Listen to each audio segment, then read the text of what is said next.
Hi, my name is Nate Brodman. I'm a 2014 graduate of the Smeal MBA program at Penn State University. While at Penn State, I concentrated in finance as well as strategic leadership. And now I'm currently working in Phoenix, Arizona for a financial consulting firm. And I work specifically in our firm's merger and acquisition and corporate finance advisory service practice.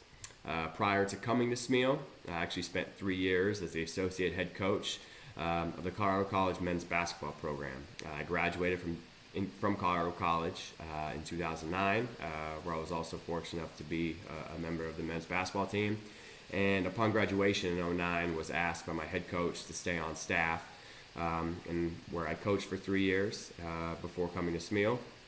And so I guess you could qualify that as a non-traditional business background. But when I was looking for business schools, when I made the decision to transition from coaching and attempt to go back to school to earn my MBA, I wanted a school with a small class size. I went to a small undergraduate college. I feel more comfortable personally in the small classroom atmosphere. I feel like it's a better learning environment for me. And the other thing that attracted me to Smeal was the vast alumni network. I believe there are over 92,000 Penn State alums, throughout the country. Penn State is a very national brand, and I certainly didn't want to be pigeonholed into a specific region of the country. I wanted, if I was going to make this investment to go back to school for 2 years, I wanted to have access to a nationwide network of alums. And Penn State certainly provided me with that opportunity. Some of the challenges that I faced beginning and throughout my time at Smeal, I don't know if it's cliche or not, but certainly overcoming the non-traditional business background. When I was coaching, I didn't work with many budgets or any sort of financial modeling, obviously. So overcoming a lot of the technical aspects of business was certainly a challenge at first.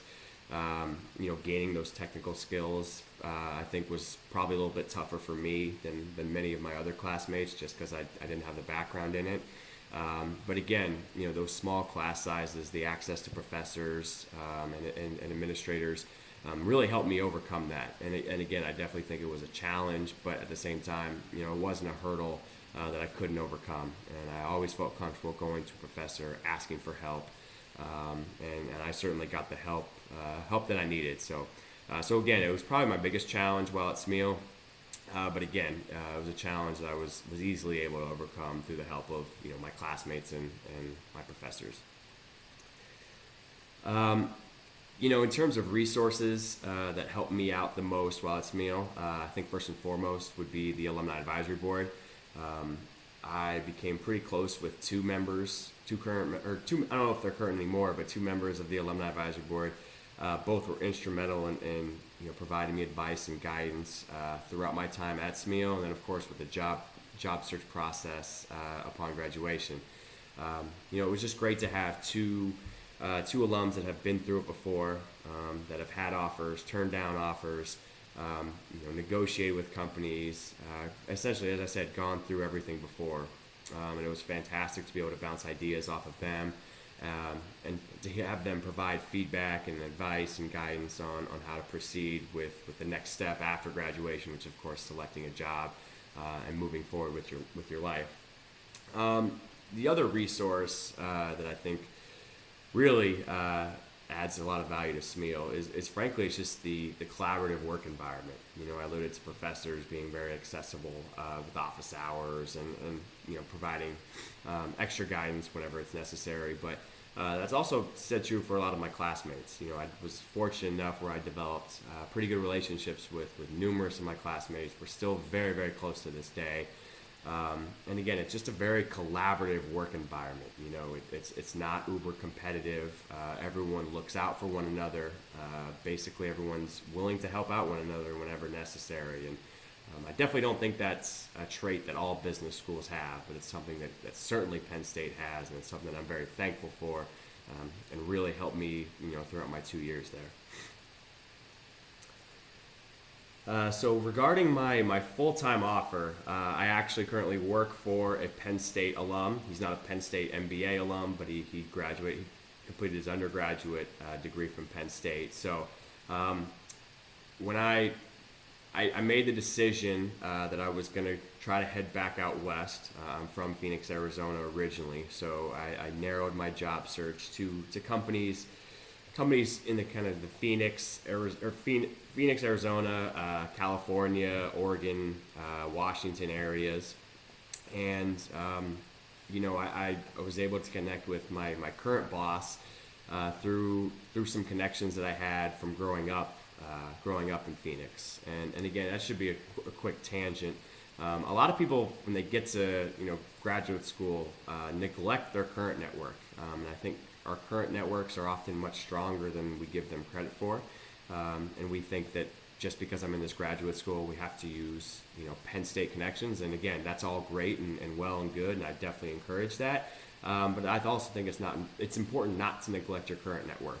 And I actually received my offer from as I said, a connection that I had, from my time growing up here in Phoenix. So I was able to interview. I went through 2 rounds of interviews with this current company, and was able to garner a full-time offer.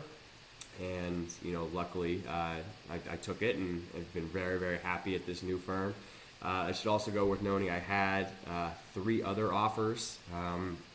And again, that's where I kind of mentioned the Alumni Advisory Board being so helpful throughout this process. My 3 other offers, I obviously turned them all down in favor of this MCA Financial Consulting Group offer.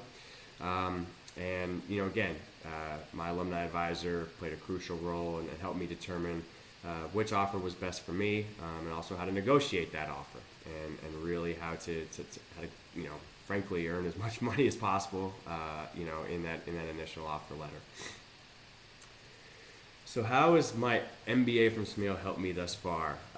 It's been critical. I use it every day. So in my current job, I'm building financial model after financial model, and specifically trying to value companies involved in the various M&A deals that we're working on. So I use Professor Muscarella's business and valuation tools every single day.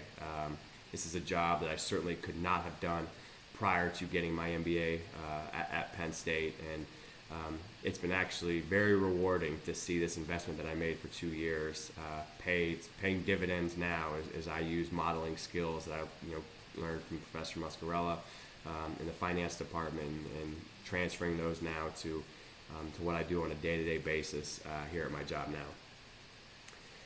And then finally, I would suggest, when you're going through your MBA search process, the most important thing is to find the right fit. I think rankings at times can be a little bit overrated. So I think it's important to dive deeper into the rankings, and find what school is the best fit for you. Is there a particular region of the country that you want to end up in? Well, look for a school in that particular region. What are the schools known for? Penn State's got a great supply chain program. So if you're interested in supply chain, obviously you're not going to beat Penn State there. So make sure you're fit. The school specializes in an interest that you particularly have, or an interest that you want to pursue. And then finally, which actually I think is probably the most important, is find a school that has a culture that you can identify with, and a culture that you can certainly fit with. As I alluded to before, Penn State is Smeal is very collaborative. It's a very kind of, we're all in this together, we're all going to help each other type environment, which is what I was looking for. And I know that can't be said for many other MBA programs. Many other MBA programs can be cutthroat and competitive, and again, that's okay. That has its advantages as well. But it wasn't me. It wasn't what I was looking for, and I think the environment really helped me reach my full growth potential, both as a student and kind of outside the classroom as well. And as I alluded to earlier, I was fortunate enough to make some great friends at Penn State. I still keep in touch with probably 8 or 10 folks from my program to this day, and it's been about a year since we've graduated. So, and I hope those relationships certainly continue. So, again, I'd look for a particular region of the country that you're interested in living in. I'd try to make sure that the school that you're looking for specializes, perhaps in a functional area that piques your interest, and then again, finally, most importantly, find a school that has a great culture, a culture that you identify with, a culture that you agree with, and a culture that you can see yourself fitting in and adapting to. So I guess that's all for now. I wish you the best of luck in your decision process, and hopefully it ends up being Penn State. Have a great one, and we are